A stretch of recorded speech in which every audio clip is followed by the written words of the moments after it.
I'm going to talk today about these switches or turnouts, however you want to identify them. And we dealt with the manual ones in the past. Today we're dealing with electronic or remote ones. So basically they're easy to tell the difference because they'll have these three electrical pins on them, so you can see them right off and tell the difference. We also still have the manual lever over here to switch back and forth. So they're same as the manual ones here, and we can use the electric ones in a manual setting if we want to too as well. I want to note that in this situation we need to electric isolate here and in this spot over here to keep the track signal for the anti-derailing circuit. So if yours aren't working or make a bunch of buzzing noise, make sure you have fiber pins here and here and there's no connection. So I went ahead and I set up this track power from the transformer. I'm just using jumpers here as you normally would. Now if we jump this wire or this two pins out, we can see the track move back and forth. Now this one's a little sticky, but all we're doing is we're going out and we're connecting from this pin to either pin we want it to go. Now with that going on, the derailing circuit is going to work really nice, or anti-derailing, because I have this car as a sample, just to be the same as like the wheels on any box car. This is going to come and arc this pin out to this pin. And similar with this other set of wheels I have here, arc this track out to this track out, which is essentially completing this loop from here or this loop to there. We can see this comes in, it buzzes. If we bring the other set of wheels in, it'll automatically go in that direction, and vice versa. If we bring this set in, it goes back that way. Back and forth, back and forth. That also changes this little, oh, we can see that very well, light inside here as it does it.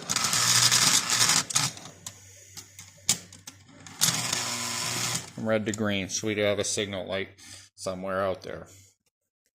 Now what I'm using this for is I end up creating a loop circuit. So I'm going to have the train come into this turn out or switch, go, turn around down there and come right back out. So the automatic circuit's good because I don't have to worry about running the electrical circuits or anything like that. This is fully automatic. The train will come in. When it comes around, it'll hit this. It'll make this signal. The slide will automatically switch positions and the train will go back out. So what I did in this situation, I'm setting up the train to come out, go over this bridge onto this table, down the rail. You can see the train sitting in the tunnel, which I'm happy I'm starting to use some of these tunnels up. I have a lot more to go with this, but I'm getting there. The train comes out the back side of the tunnel, over there under the bridge, in front of that mountain, goes down over that bridge there, and it's going to make another switch down by the water tower, and then come around the opposite way, come back out, and go back in the same pattern, around that way, under the bridge, and back out to the second loop, or back to the main loop I set up. And that's what basically we're trying to do. As far as the mountains, I'm not sure what I'm laying out yet, or what I'm going to do. I do have a hole there, and a hole back there, and then two outlets on the other side of the mountain. I have that one over there. It's just an elevated tunnel.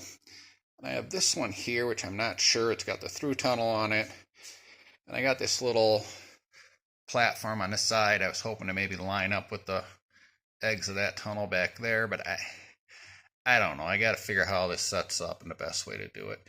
And once I get this up and running, I'm sure I'll play with it for a while and then probably take it down and create something different. So let me set this up and we can run the train. Okay, I got this set up to run. I have my train sitting on that bridge over there right now. And as soon as it comes off the bridge, it's going to that switch or turn out, however you want to look at it, by that mountain. and it's going to go either straight or turn, and it's going to go and complete the loop by the water tower. I did set up a crossing guard over there and a relay, and I'll show you what I'm doing with that.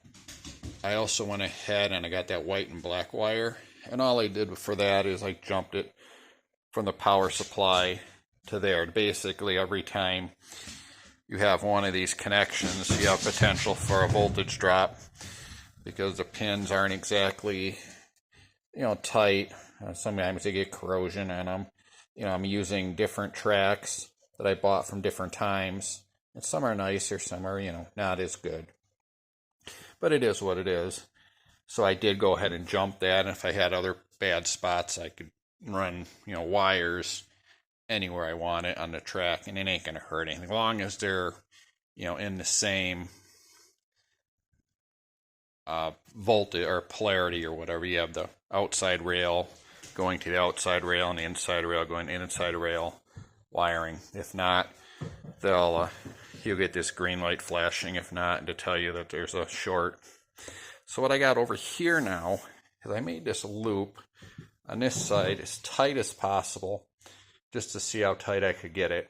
But I have some pretty big gaps down there, so I really should have, or I need to, if I'm going to set this up permanently, probably cut like half a rail for this section and push this out so I could get those gaps. So what I'm having the issue now is if I send a train down this way, it'll disrail right around that corner over there. If I send it straight, it'll be fine. It makes the curve just fine. So to do that, I mentioned I set up the crossing guard over there. I also set up a relay. So it triggers the crossing guard and the relay on a signal track. Now you could do it with a pressure switch as well. Now I have two wires coming back, and they're going from this red wire here, which is on the common, to this green wire. That's ran out there very sloppily. I think it's coming under the table. I don't remember. And all that's going to do is close that relay contact, and it's going to arc this to this, and it's automatically switched just always to a straight position. And we can see that when the train runs out there, hits that, this will switch automatically.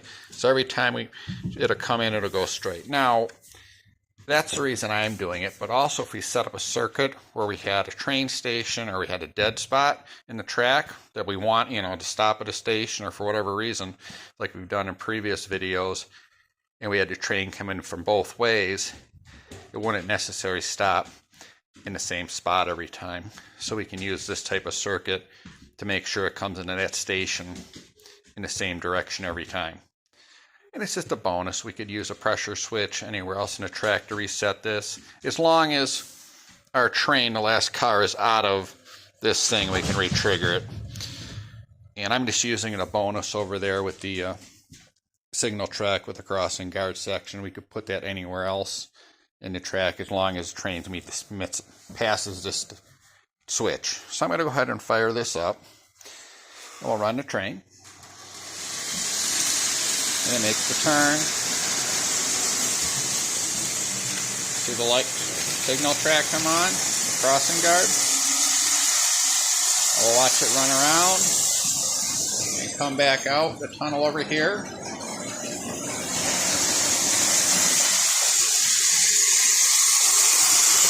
It's going to go straight, make the turn, come out back in this direction. Go back around. Now I'll notice when it comes to this train over here, to this switch, the train's going to go the opposite way it did before. That it's going to go straight. And we'll see the guard come back on again. It'll come back out on this side. Come back around.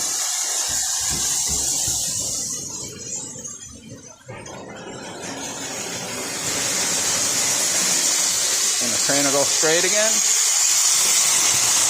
Now we notice as soon as the front of the train comes in, it hits these signal tracks, this will switch automatically. And that's the anti-derailing circuit.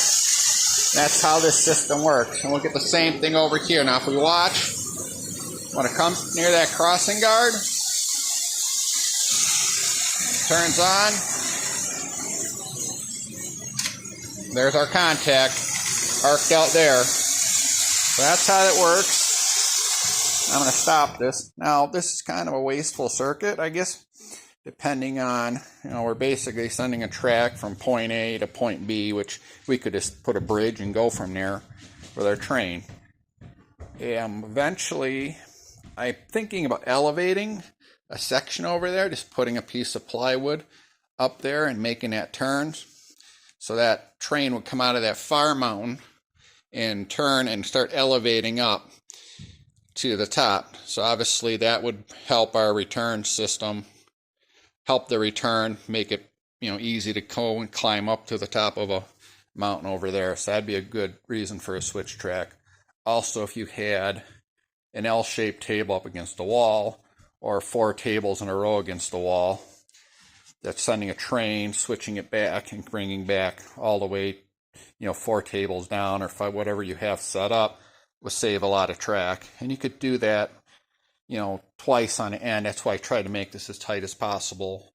I can move this train out and see if I could get another loop on this section of the table so I could run 2 trains back and forth on a longer table. So that's the reason for doing this. Any questions, any comments? We appreciate it. Negative or positive. Let me know how I'm doing. Well, that's the reason I'm doing that. And hopefully I'll get this set up some more and do another video.